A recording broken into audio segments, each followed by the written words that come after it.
আমার মতে সামর্থ্য থাকলে কখনোই গ্রামে থাকা উচিত নয়।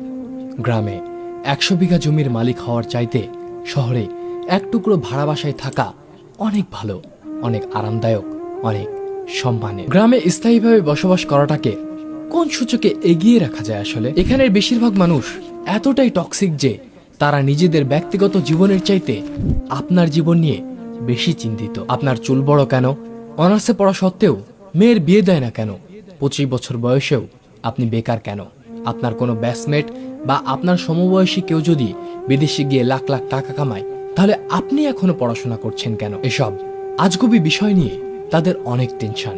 মাঝে মধ্যে তারা এমন কিছু বিষয় নিয়েও চিন্তিত হয় যেসব বিষয় নিয়ে আপনার ফ্যামিলিও মাথা ঘামায় না। গ্রামের টক্সিসিটির আরও একটি বিরাট পার্ট হচ্ছে ঝগড়া। আপনি এমন কোনো বাড়ি খুঁজে পাবেন না যেখানে জায়গা জমি নিয়ে বিবাদ বা বিরোধ নেই। প্রত্যক্ষ এবং পরোক্ষভাবে এই ফ্যামিলি সেই ফ্যামিলি একজন আরেকজনের সাথে ঝগড়াই লেগেই থাকে। 1 ইঞ্চি জায়গা জমি নিয়ে মামলা মোকদ্দমা, অশ্লীল ভাষায় গালাগালি, মাথা ফাটাফাটি চলতেই থাকে হরহামেশা। এইজন ওইজনের নামে গোপনে প্যাঁচ লাগিয়ে ঝগড়া বাঁধিয়ে দেওয়া, কাউকে পছন্দ না হলে তার জায়গায় জনে জনে কুচ্ছা রটনা করা, এমনকি বিবাহের প্রস্তাব আসলেও গোপনে প্যাঁচ লাগিয়ে দেওয়া যেন গ্রামের মানুষের নিত্যদিনের কাজ। গ্রামের বেশিরভাগ মানুষ এতটাই অজ্ঞ যে তারা সফটওয়্যার ইঞ্জিনিয়ার বোঝে না, ইলেকট্রিক্যাল ইঞ্জিনিয়ার বোঝে না, এমনকি MBBS ডাক্তার মানেও তারা বোঝে না। তাদের কাছে সরকারি চাকরি মানে পুলিশ হোক সে কনস্টেবল, আর্মি হোক সে সৈনিক, পিয়ন কিংবা প্রাইমারি স্কুলের শিক্ষক, এগুলোই তাদের কাছে সরকারি চাকরির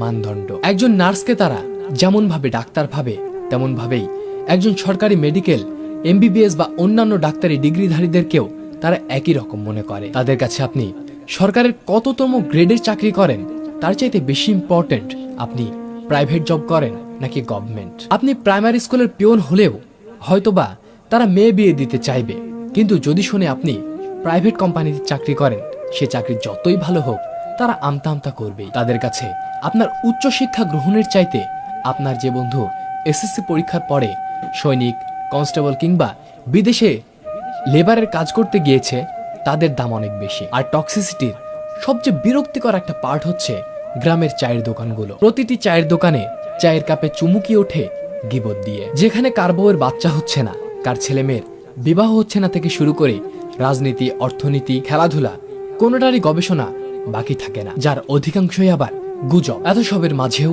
আপনারও গ্রামে কিছু শুভাকাঙ্ক্ষী থাকে যারা আপনাকে বোঝার চেষ্টা করে, যারা অন্যের জীবন নিয়ে এতটা আগ্রহী বা উৎসাহী নয়। তারা মানে যে উচ্চশিক্ষা গ্রহণের চাইতে বিদেশ চলে যাওয়া কিংবা কোনো কাজে লেগে পড়া কখনোই বেটার অপশন নয়। যারা কিনা চায়ের কাপে মিথ্যা ও গুজবের ধোঁয়া ওঠায় না, তাদেরকে স্যালুট, তারা আজীবন সম্মান প্রাপ্য। কথাগুলো বলার উদ্দেশ্য তিক্ততা কিংবা কাউকে কষ্ট দেওয়া নয়। ভার্সিটি পড়ুয়া বা আমার বয়সী অনেকে হয়তোবা কথাগুলো রিলেট করতে পারবে, কারণ ঈদের ছুটিটা সবার জন্য সুখকর নয়।